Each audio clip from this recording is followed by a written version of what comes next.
বন্ধুরা, আজকে যদিও 22শে শ্রাবণ, কিন্তু কবিগুরুকে শ্রদ্ধা জানাবো কাল। এ ধরনের মানুষের তো নশ্বর দেহটি খালি বিলীন হয়, তারা তো তাদের কর্মে চির অমর।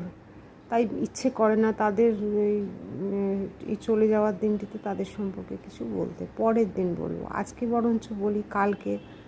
গতকাল যার তিরোধান দিবস ছিল, আমাদের সেই চিরশ্রদ্ধেয়া চিরস্মরণীয়া জগৎজননী সারদা মায়ের কথা। আজ থেকে প্রায় 200 বছর অতিক্রান্ত জন্মেছেন এবং চলেও গেছেন সেও প্রায় 150 বছরের কাছাকাছি। তথাপি তারা এখনও প্রাসঙ্গিক। না ছিল কোনো স্কুল কলেজ ইউনিভার্সিটির শিক্ষা, আধুনিক পোশাক, এনআরআই, কিছুই নন তারা। অথচ পরেরটি